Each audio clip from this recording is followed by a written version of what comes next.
Muy bien, vamos a hablar sobre los tópicos de ginecología. Vamos a tratar un tema que quizás para algunos es un poco nuevo, para otros quizás no, pero que tiene mucha importancia, primero como formación ustedes de médicos, en lo que es el tratamiento de pacientes con patología del tracto genital inferior, patología cervical, y segundo, por las posibilidades de preguntas que se pueden plantear pues en el examen, ¿no? Vamos a hablar un poco de colposcopía, ¿no? Eh, Básicamente la colposcopía es una técnica que utiliza una iluminación y que amplifica la imagen del aparato genital inferior. ¿Cuál es el objetivo de hacer una colposcopía? Primero, la colposcopía no es un examen de rutina, para empezar, primera cápite, ¿ya? La colposcopía está indicado en pacientes que tienen un examen de Papa Nicolau anómalo. ¿Estamos de acuerdo? Entonces, esta no es una prueba de screening, sino una prueba de evaluación diagnóstica. ¿Estamos de acuerdo? ¿Cuál es la prueba de screening para detectar patología o neoplasia del cuello uterino? La prueba de screening es el Papa Nicolau. ¿Estamos de acuerdo? Entonces, no es correcto obviarnos el Papa Nicolau y de frente hacer una colposcopía. Ese es uno. ¿Ya? Tampoco es correcto decir que la colposcopía es mucho mejor que el Papa Nicolau. Es un examen complementario el Papa Nicolau. ¿Estamos de acuerdo? Si tú tienes un paciente con Papa Nicolau anómalo, ya vimos la clase anterior, cuáles son las posibilidades que se pueden dar, uno tiene que referir al paciente a evaluación colposcópica, ¿no? ¿Y para qué? Para básicamente, como al amplificar la imagen del cuello uterino, vamos a tratar de localizar un epitelio de apariencia anómala, o sea, va a haber características que uno sospecha que ese epitelio es anómalo y en ese epitelio que uno sospecha que es anómalo dirige una biopsia. ¿Estamos de acuerdo? Para un estudio histopatológico. ¿No? ¿Para qué? Para determinar si hay lesiones intraepiteliales escamosas de alto grado o la presencia de cánceres micro o macroinvasivos. ¿Estamos de acuerdo? Entonces, básicamente esa es la evaluación colposcópica. Tenemos la paciente en posición de litotomía, colocación de espéculo y con este aparato que dirige una luz que amplifica la imagen del cuello uterino que se ve en esta pantalla, en este monitor. ¿Estamos de acuerdo? Y empezamos a buscar lesiones sospechosas. Pero para buscar lesiones sospechosas tenemos que saber que es una imagen colposcópica normal. ¿Estamos de acuerdo? Porque si no sabemos que es una imagen colposcópica normal, ¿de dónde voy a sacar yo lesiones anómalas, ¿no? Entonces, para saber lo que es una imagen colposcópica normal, tenemos que tener un conocimiento más o menos de lo que es la estructura del cuello uterino. Ahora, en este tipo de colposcopio lo que hace es amplificar la imagen y aparece en un monitor la imagen amplificada. ¿Estamos de acuerdo? Pero hay otros tipos de colposcopio donde es de visión directa, o sea, donde amplifica la imagen y tú puedes visualizar directamente. Por ejemplo, que este es un colposcopio, acá está la fuente de luz, acá están los auriculares y tú directamente, de visión directa, puedes amplificar la imagen hacia tus ojos, ¿no? Sino que por fines de marketing y también para cuestiones de informes médicos, usan las imágenes amplificadas en monitor para poder imprimir pues esas imágenes anómalas. Entonces yo quiero que tengan en cuenta dos cosas. Esta es la imagen de un corte sagital del cuello uterino, ¿no? Del útero en general. Este es, y de acá hasta esa parte representa lo que es el canal endocervical. ¿Estamos de acuerdo? Esta parte es la visión que nosotros vemos al momento de colocar el espéculo. Vemos una parte externa que se llama exocervix, ¿estamos de acuerdo?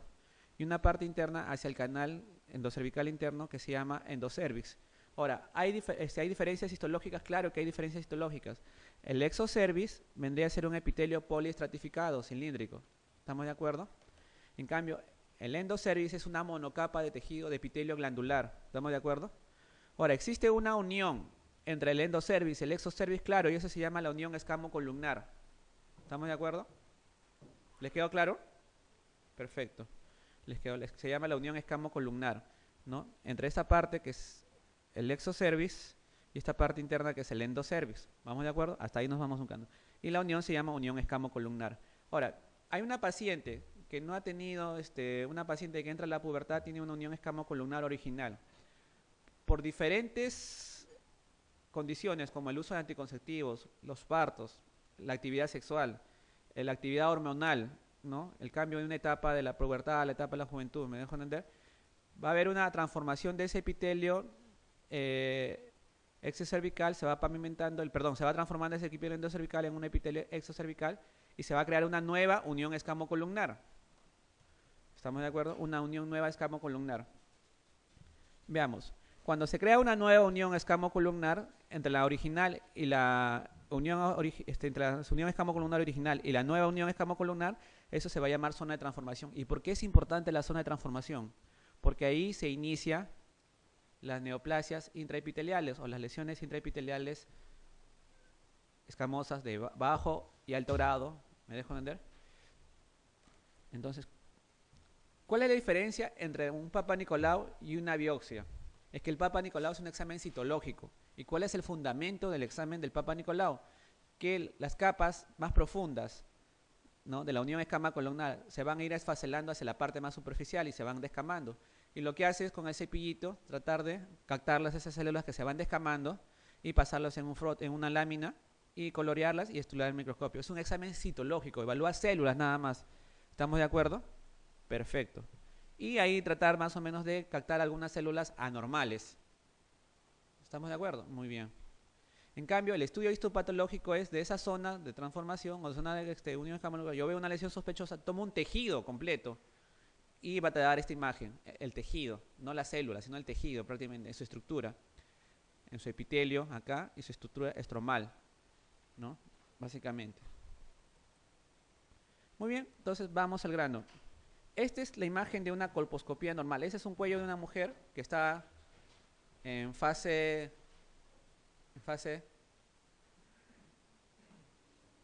moco cervical menos viscoso, en fase proliferativa, ¿no? En etapa folicular. Ahora, cuando ya está en actividad, muy bien. Ahora, esta parte externa, este epitelio que ustedes ven, todos han hecho alguna vez especuloscopía, ¿no? Han visto en espéculo el cuello uterino, es la visión que se da en frontal. Este tejido rosado es un epitelio pavimentoso, ese es el exocervis, ¿estamos de acuerdo? Ese es el exocervis, ¿estamos de acuerdo?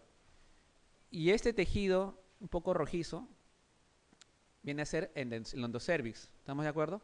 Y este borde que está entre este rojizo y este rosadito es la unión escamocolumnar. ¿Me dejo entender? Perfecto. Entonces, esta es la zona de transformación, es la zona donde yo voy a empezar a buscar mis lesiones, mis sospechosos. Pero esto es una imagen colposcópica normal, así se ve. Ahora, yo les pregunto, ¿esta es una imagen anormal o es algo normal? La que está abajo, la inferior. Es normal, muy bien, perfecto. Lo que pasa es que en algunas pacientes del sexo, pacientes en edad reproductiva que usan anticonceptivos, que han tenido embarazos, este tejido endocervical que ven acá, este rojizo, se puede vertir, o sea, puede invadir o puede ocupar parte del exocervix. Y esa eversión del tejido endocervical hacia la parte externa, ¿cómo se llama? Ectopía, muy bien, ¿no? Malintencionadamente llamadas por algunas obstetrices o algunos ginecólogos de baja cotadura moral que le dicen heridita, ¿no? Y eso no se cauteriza, es un tejido ectópico, pero una ectopía es un tejido normal. Es el epitelio glandular que se ha vertido hacia la parte externa. ¿Me dejo entender? Muy bien. Pregunto yo, ¿esta ectopía siempre va a quedar así o en algún momento se va a volver a pavimentar? En algún momento se va a volver a pavimentar. ¿Estamos de acuerdo? Y en algún momento se va a volver a pavimentar. Y entonces cuando ustedes vean tejidos van a ver parte ectópico con focos pavimentosos dentro de este tejido, de estas ectopías. ¿Estamos de acuerdo?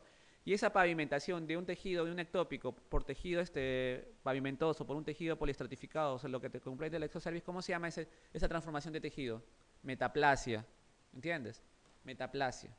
Muy bien. Entonces, cuando ustedes vean un informe de algún Papa Nicolau, de algún informe de biopsia y diga metaplasia, no le van a decir para la paciente, no cometan ese crimen, porque ha habido colegas que le dicen, ¿sabe qué es un precáncer? Y la metaplasia es simplemente una transformación, ¿me dejo entender? De un tejido glandular ectópico que está vertido hacia un tejido pavimentoso. ¿Me dejo entender? Perfecto. Vamos. ¿Esto qué es? Una ectopía. ¿Estamos de acuerdo? En mayor amplitud. Esta es la ectopía. ¿Se dan cuenta? Miren. El tejido pavimentoso, que es el exocervix, este tejido debería ser hasta la parte interna, pero miren, se dan cuenta que ha ocupado parte de la parte externa. ¿Estamos de acuerdo? Este es el tejido glandular que se ha vertido. ¿Ya? No es heridita, por si acaso. ¿Ya? Se llama ectopía. Muy bien, perfecto.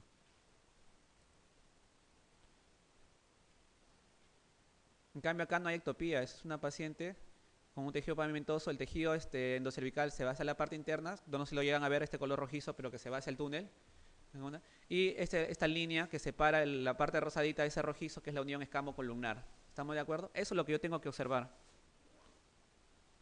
Esta es otra ectopía. ¿Estamos de acuerdo? Con áreas, mira, con áreas blanquecinas. O sea, ya está empezando a pavimentarse ese tejido. Está haciendo áreas de metaplasia. Acá se ve mucho mejor la unión escamo-columnar. Miren, el tejido pavimentoso del exocervix hacia adentro, hacia el canal, hacia el conducto, el tejido endocervical. Y miren esta línea pronunciada. ¿Lo ven? En algunos pacientes tienen esa suerte de tener esta línea pronunciada, que viene a ser la unión escamo-columnar, desde el punto de vista colposcópico. Ahora, esta es una mujer, este es un tejido anormal o anómalo. El segundo, la imagen. Es algo normal, sino que es una paciente ya en edad posmenopáusica, ya no hay tejido, ya no hay estrógenos, y empieza a haber atrofia del epitelio pavimentoso y el epitelio endoglandular. Entonces, miren, si se dan cuenta, el anterior era rosadito, intenso, ¿estamos de acuerdo? Liso. Ahora me dan cuenta, acá ya hay zona de desgaste, inclusive hay erosiones, ¿estamos de acuerdo? Y se van a dar cuenta de algo, que este tejido epitelial, el exocervix, se está metiendo hacia el canal. Me dejo entender, miren, este rosado se está metiendo al canal, a diferencia de acá, ¿no? Que es más externo. ¿Qué pasa en la menopausia? Que la unión escamo-columnar se internaliza. ¿Ya? Por eso se recomienda que a las pacientes posmenopáusicas, cuando le hagan el Papa Nicolau, háganlo con citocepillo para que puedan introducirla con mayor en el canal, me dejo entender, y puedan tener un mejor resultado en cuanto a la descamación de células. Si ustedes hacen un PAC con espátula acá en una posmenopáusica, lo más probable es que no agarren tejido de la unión escamo-columnar, perdón, células de la unión escamo-columnar. Perfecto. ¿Y qué pasó acá? Los que les dije, miren, esta era una ectopía, y esta ectopía ya empezó a pavimentarse, ¿ven? Cómo se está formando un tejido como el exocervix. Eso se llama metaplasia. Le digo porque esos hallazgos a ustedes algún momento, cuando hagan sus examen a espéculo, van a encontrar y no le vayan a decir a la paciente es una heridita. Pues. ¿Ya? No le digan eso a la paciente. Entonces, conociendo la imagen colposcópica anormal, vamos a ver las imágenes anormales. Y eso es lo que es para la pregunta del examen. Ah, me estaba olvidando. Un punto más. ¿Esto es normal o anormal? Esta es imagen amarilla con un vaso en forma lineal que está alrededor del epitelio, entre el epitelio, entre el exocervix y el endocervix. ¿Cómo se llama? Huevos de Nabot. Muy bien. Los huevos de Nabot. Y los huevos de Nabot son hallazgos normales, ¿entiendes? No es maligno ni nada por el estilo. Y les menciono acá porque también los van a ver, o van a ver en alguna quiste de Nabot, y la paciente que escucha la palabra quiste y se asusta. Entonces va a depender la explicación adecuada que les den ustedes. Muy bien. Perfecto. Huevos de Nabot o quistes de retención. ¿Por qué? Porque son glándulas que estaban entre la unión escamo-columnar que se han pavimentado.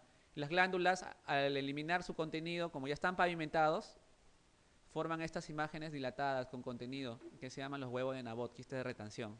¿Estamos de acuerdo? Les explico más o menos. Acá en esta parte, en el tejido glandular, habían pequeñas glándulas que botan, ¿qué botan? Moco. ¿Estamos de acuerdo? Al pavimentarse, como se ve en esta imagen, hay glándulas que se quedan retenidas, quedan tapadas, ocluidas, y ya no pueden vertir su moco, ¿entiendes? Se queda retenido, entonces se forman estos quistes, o huevos de retención, quistes de Nabot, ¿ya? Son normales. Muy bien, ahora sí.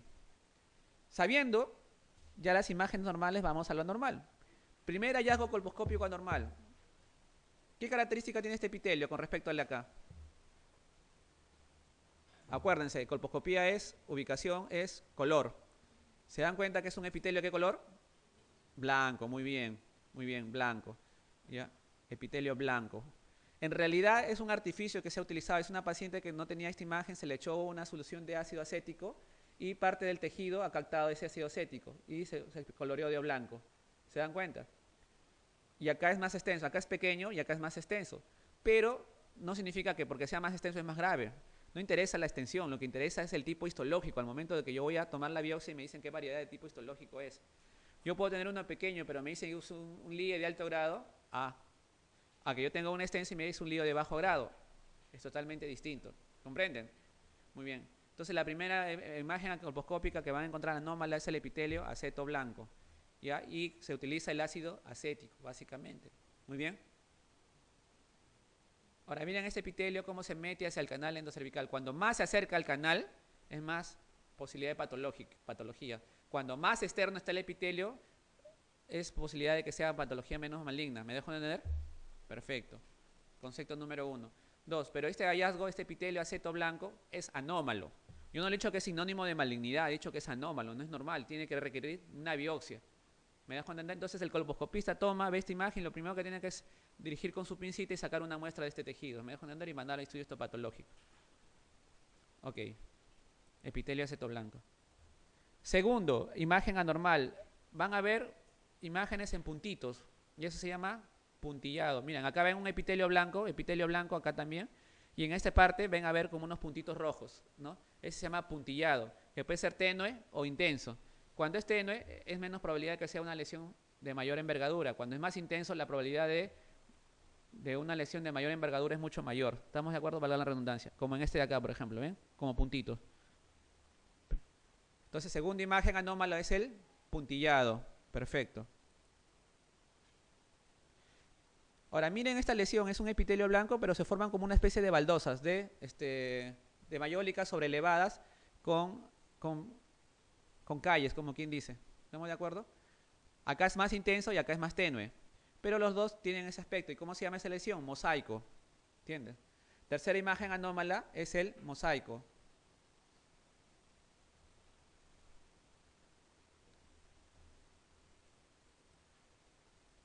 Muy bien.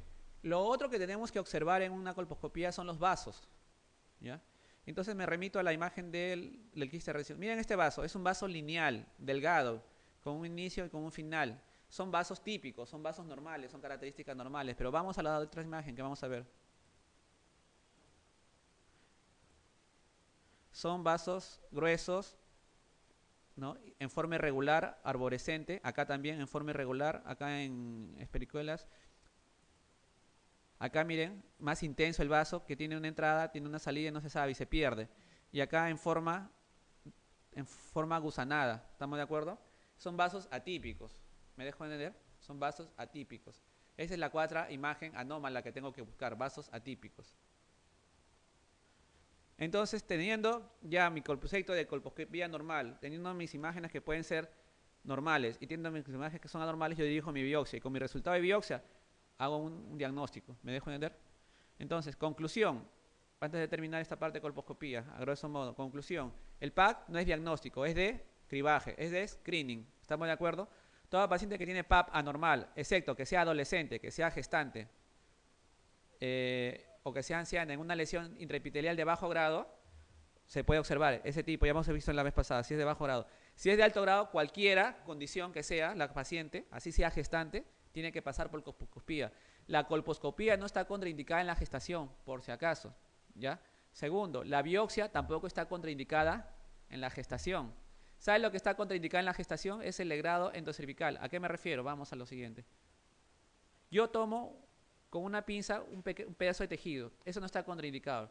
Lo que está contraindicado en la gestación es que yo meta mi cureta en el canal, o sea que introduzca mi cureta al canal y empiece a raspar el canal endocervical. ¿Estamos de acuerdo? Eso sí está contraindicado. ¿Me dejo entender? En la gestación. Pero la biopsia de lesiones anómalas no está contraindicada en la gestación.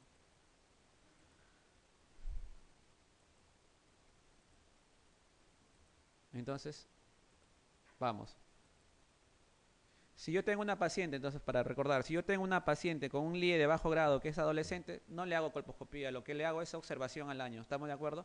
Si yo tengo una paciente de LIE de bajo grado gestante, igual, le hago control postgestacional, postporperal. Si yo tengo una paciente postmenopáusica con LIE de bajo grado, le hago un control a los 6 o a los 12 meses de PAP, ¿estamos de acuerdo? Pero si yo tengo una lesión de alto grado, cualquiera que sea la edad o la condición de la paciente, se somete a colposcopía y busco lesiones anómalas. Y si encuentro una lesión anómala que justifique, hago una biopsia. ¿Estamos de acuerdo? Muy bien, perfecto. Vamos a hablar acá sobre solamente este cuadrito. No creo que les pregunten más de desarrollo mamario. Es sobre desarrollo mamario y desarrollo del vello pubiano en la mujer, ¿no? Que es el capítulo ginecológico, ¿no? Se puede extrapolar al género masculino, pero ya es un tema ya que lo vamos a manejar en todo caso en endocrinología, si es que lo llevan el tema, que es el estadio Tanner. ¿Y por qué? Porque sí preguntan el estadio Turner. Entonces, el estadio Turner se aplica al desarrollo mamario y al desarrollo del vello pubiano y es una clasificación del año 1962. Entonces lo clasifican en 5 estadios, tanto para para el desarrollo mamario como para el vello pubiano. Muy bien. Entonces yo recuerdo varios exámenes donde han preguntado sobre el estadio Tanner en el vello pubiano y en el vello mamario. Bueno, en el estadio 1, cuando las mamas son infantiles, solo está el pezón ligeramente sobrelevado. Eso acuérdense. Estadio 2, hay el brote mamario, el botón mamario, las areolas y los pezones sobresalen como un cono, ¿no? Esto indica la existencia del tejido glandular subyacente. Aumenta del diámetro de la areola. ¿Estamos de acuerdo? En el estadio 3 es continuación del crecimiento, pero ya hay una elevación de la mama y la areola en un mismo plano. En el estadio 4, la areola y el pezón pueden distinguirse como una segunda elevación por encima del contorno de la mama. ¿Ya? Y en el estadio 5, que es el final, el desarrollo mamario total, la areola se encuentra a nivel de la piel y solo sobresale el pezón. En algunos casos, la mujer adulta puede mantenerse en estadio 4 nada más. Y es una cuestión racial, étnica, me dejo entender, de actividad hormonal y de mucha suerte, ¿no? ¿Estamos de acuerdo? Perfecto. En cambio, vamos al tema del desarrollo del vello pubiano. Hay una ligera vellosidad infantil, uno que otro vello, por no decir pelito, ¿no? Hay un vello escaso, lacio, en el estadio 2, vello escaso, lacio y ligeramente pigmentado, usualmente a lo largo de los labios, ¿no? A lo largo de los labios. En el estadio 3 hay un vello ya rizado, aún escasamente desarrollado, pero oscuro, ciertamente pigmentado, sobre todo en los labios. En el estadio 4 el vello pubiano es de tipo adulto, pero no con respecto a la distribución, ¿ya? Porque no llega hacia los pliegues, el crecimiento del vello solamente hacia los pliegues inguinales, pero no en la cara interna de los muslos. En cambio, en el estadio 5 ya el vello llega a la parte del muslo. ¿Estamos de acuerdo? Es la clave. En el estadio 5 ya tienes crecido, es rizado, es abundante y llega hacia la parte de los muslos. Muy bien. Solamente para graficar los estadios Tanner. Algo que sí les van a preguntar es sobre la vacuna contra el PVH. Hay la posibilidad de que le pregunten sobre la vacuna por el PVH. Entonces acá un pequeño resumen. Primero, la vacuna está formado por el elemento L1 en la cápside del PVH, ¿no? que ha sido replicado por recombinación genética. ¿Estamos de acuerdo? Y esta L1 en la capa de la cápside del PVH, si les preguntan, produce altos niveles de anticuerpos, ¿no? Altos niveles de anticuerpos, ¿no? Cuando al tejido lo sometemos a ese antígeno, va a producir anticuerpos. ¿Estamos de acuerdo? ¿Ya? Los anticuerpos no son... Muy bien. Muy bien. Ahora, los anticuerpos los niveles de anticuerpos va a ser a medida de que cuando menos edad y menos actividad sexual es mucho mayor títulos de anticuerpos se logran. Por eso recomiendan a las pacientes jóvenes y que no sean sexualmente activas para lograr una mejor respuesta. Ahora, las pacientes un poquito mayor, como sexualmente activas, también tienen una respuesta, pero para eso vamos a ver ciertas características. Hay dos tipos de vacuna, una que es la tetravalente, que contiene las cepas contra el 6, contra el 11, 16 y 18 tipos virales de PVH. El 6 y 11 ya sabes para qué es, ¿no? Para lo que son las verrugas genitales, los condilomas. El 16 y 18 los tipos virales más oncogénicos que existen. Y el esquema de dosificación es la primera vacuna al segundo mes y al sexto mes. ¿Estamos de acuerdo con el esquema de la tetravalente? Y hay la bivalente que solamente contempla la cepa 16 y 18. Y que esa dosificación está para la primera vacuna al mes y a los 6 meses. Ahora, lo más importante, hasta ahorita, la vacunación no sustituye el cribado para cáncer cervical. O sea, una paciente que ha sido vacunada con sus 3 dosis en edad sexualmente no activa y en edad joven y que después empieza a tener actividad sexual y a tener ciertas conductas de riesgo, que deje de hacerse un cribado, no va. ¿Me dejo entender? Igual tienen que hacer su papá Nicolau, ¿entiendes? Por más vacuna que han recibido. ¿Por qué? Ya les hemos dicho, porque hay 100 subtipos de PVH. Hemos visto que hay varios subtipos de PVH de alto riesgo y de bajo riesgo. ¿Estamos de acuerdo? Y solamente acá te encuentran 4 subtipos y acá 2 subtipos. Si bien es cierto, son los más prevalentes, que estos 4 subtipos te cubren un 75% de las causas de cáncer de cuello uterino, tienes un 25% no cubierto. ¿Me dejo entender? Entonces la vacunación no sustituye el cribado de cáncer cervical. ¿Para quiénes está indicada la vacuna contra el PVH? Está indicada para prevenir cáncer cervical o lesiones intraepiteliales de bajo o alto grado a nivel cervical. Está indicado para prevenir verrugas genitales. Está indicado para prevenir el adenocarcinoma in situ. Pregunto yo, dato, el adenocarcinoma in situ, sabemos que el cáncer cervical tiene varias variedades histológicas, ¿no? Pero la más frecuente, ¿cuál es? El escamoso, ¿estamos de acuerdo? O el epidermoide, el cáncer epidermoide. Ese es más producido por el factor 16, ¿estamos de acuerdo? Y hay un cáncer adenocervical, un adenocarcinoma, que es más factor 18, por si les preguntaran. ¿Qué oncogen está más implicado en tipo PBH? Está implicado en el adenocarcinoma, es el 18. Muy bien. También está indicada para prevenir el cáncer de vulva, el cáncer vaginal y ahora en la población homosexual está indicado pues, para prevenir el cáncer anal. ¿Estamos de acuerdo? Perfecto, muy bien. Recomendaciones, mujeres entre los 9 y 26 años que no hayan tenido actividad sexual. Ahora, si tienes una paciente infectada con algún tipo de PBH, puede recibir la vacuna sí, porque puede recibir protección para las cepas que no estén implicadas en la infección. ¿Estamos de acuerdo? No está contraindicada en una mujer que tiene infección por PBH, por si acaso. ¿Ya? Ahora, también se recomienda en pacientes de sexo masculino, entre los 13 y 21 años, más o menos lo que se recomienda. ¿Ok? ¿Cómo hago el diagnóstico de infección por PBH? Esa es también otras cosas que les pueden preguntar, por eso lo estoy tomando en cuenta. Tengo varias formas. Una forma es a través del PAP, ¿puede hacer este diagnóstico de infección por PBH? Sí, sí puede hacer por infección de PBH. PAP o biopsia de cervix, dependiendo. Hay una expresión citopática, una célula que va a aparecer, que es una expresión de infección por PBH. ¿Cómo se llama esa célula? Coilocito, muy bien. ¿Y qué es el coilocito? Es la célula epitelial, ¿no? Como se ve en esta imagen, cuyo núcleo está rodeado de una vacuola. ¿Me dejo entender? Y esa es una expresión citopática de infección por PBH. No se te puede decir si es activa o anterior, pero esa es la expresión citopática de infección por PBH. Si tú tienes un Papa Nicolau y hay coilocitos, esa presión, lo que tú puedes decir que esa paciente tuvo infección por PBH. Lo que no vas a decir de qué tipo es, ¿me dejo entender? No vas a decir de qué tipo es. Ahora, si quieres ser más fino y quieres determinar si es activa la infección y qué tipo de PBH, tienes dos formas. Una que es la captura híbrida y otro que se llama la cadena de reacción de polimerasa. El problema de la captura híbrida que solamente te va a decir si son tipos de alto riesgo o de bajo riesgo. Nada más. No te dice si es 16, 18, 6, 11, 35, 40. Te dice, no, son del grupo de los de bajo riesgo. Ah, ya. Son los del grupo de alto riesgo. Ustedes tienen que saber más o menos cuáles son, que ya hemos hecho en la clase anterior. Perfecto. Es en la captura híbrida. Y en la cadena de reacción de polimerasa es un poco más específico. ¿Por qué? Porque te da una precisión de la tipificación viral. Te dice, sí, tienes infección por PBH tipo 16. Tienes infección PBH por tipo 18. ¿Me dejo entender? Ahora, por si acaso, no son exámenes en sangre, les digo, no son exámenes en sangre. ¿Ya? La captura híbrida y la captura de la reacción de polimerasa es como un Papa Nicolau, ni más ni menos, con un citocepillo, que ese citocepillo se coloca en un medio de conservación y va al laboratorio para hacer las respectivas pruebas o los análisis. Ahora, en la captura híbrida y en la reacción de polimerasa, ¿qué es lo que van a encontrar? ¿O qué es lo que van a buscar? El ADN del PBH. Me van a cuenta, si no, por diferentes métodos, pero van a buscar el ADN del PBH. ¿Ya? Entonces, no es que le tomen una muestra de sangre para ver si tiene este tipo 16, 18, sino hacen una especie con un citocepillo, una espátula en el canal endocervical, perdón, en la unión escamocolumnar, en la zona vaginal, ¿ya? En toda la zona genital inferior, en la zona vulvar, y lo meten a un medio de refrigeración y eso va al laboratorio para hacer los análisis bioquímicos respectivos. ¿Estamos de acuerdo? ¿Por qué? Porque la infección por PBH es serológica o es tisular. Tisular, muy bien. ¿Me dejo entender?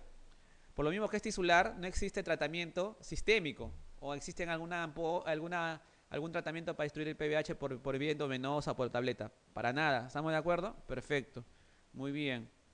Y la pregunta del $1.000.000, ¿yo trato la infección por PBH o las lesiones que produce la infección por PBH? Las lesiones, aclárense de eso. Si tú tienes una paciente con infección por PBH y es la primera vez que le haces, tú le dices, bueno señora, hay una posibilidad, o paciente, señorita, no sé, ¿no? Hay una posibilidad que su sistema inmunológico actúe y esa infección lo neutralice, lo inactive. ¿Cuál es el periodo de inactivación de una infección por PBH? 9 a 12 meses, ya les expliqué, muy bien. Entonces tengo que repetirle en 9 a 12 meses el test de PBH, muy bien. Si sale positivo el test de PBH, lo que tengo que hacerle es ir a una colposcopía para ver si encuentro lesiones sospechosas. ¿Me dejo entender? Porque lo que yo voy a tratar son las lesiones sospechosas. O sea, si yo tengo un LIE de alto grado, lo que tengo que hacer es extirpar ese LIE de alto grado. ¿Cómo? Puede ser electrofulgaración, y no se recomienda para eso, se me son excisión, el cono. ¿Estamos de acuerdo? El cono, el IEX. El cono puede ser con bisturí o con radiofrecuencia, pero al final tengo que extirpar la lesión. ¿Me dejo entender? Les digo, les voy a dar otro dato. Si yo tengo un LIE de alto grado en una mujer, Y dice, no, doctor, pero yo ya tengo mis 5 hijos, ya de frente sáqueme el útero. ¿Es correcto eso, hacer eso o no? No. Muy bien, perfecto. Me da mucho gusto que me han dicho que no. Siempre a una paciente con LIA de alto grado, siempre se le hace un cono primero. Ya puede ser un cono diagnóstico o un cono terapéutico. ¿Por qué? Porque un 4 a 8% de las pacientes con LIA de alto grado pueden tener cáncer microinvasivo. ¿Y qué pasa si yo le saqué el útero y tenía un cáncer microinvasivo? Me fregué, le malogré el pronóstico. ¿Por qué? Porque no hice una operación más completa para ese tipo de patología. ¿Me dejo entender? Que hemos visto cuáles son en la clase anterior, qué tipo de cirugías son, qué tienen que sacar. Entonces voy a dejar enfermedad residual, alta posibilidad de recurrencia. ¿Me dejo entender? Entonces yo le hago un cono para ver extensión de la lesión y si me dicen el cono, doctor, pero ha sacado la lesión completa porque hay márgenes libres. Ah, perfecto, puede ser terapéutico. Ya es decisión de la paciente si queda ahí y va al seguimiento o se retira el útero. ¿Me dejo entender? Y una pregunta, ¿y una paciente que se le saca el útero, se le hace Papa Nicolau o ya se deja de hacerle Papa Nicolau? Se le hace Papa Nicolau. ¿De qué? De la parte de la vagina que ha quedado, la cúpula vaginal. ¿Por qué? Porque el PBH también puede producir cáncer en vagina y en vulva. En pocas palabras, sacarte el útero no significa que no hagas screening nuevamente. No significa que vayas a control. ¿Les quedó claro? Perfecto. Entonces, ¿cómo hago mi diagnóstico por PBH? Puede ser por PAP y tengo que ver el coilocito. Puede ser por captura híbrida o por cadena de reacción polimerasa. Por captura híbrida, en las dos hago mi búsqueda de ADN, de PBH, pero en la captura híbrida me dice si es de bajo riesgo o de alto riesgo, si es que es positivo, nada más. En cambio, en la cadena de reacción de polimerasa sí es una precisión en la tipificación viral. ¿Les quedó claro? Perfecto.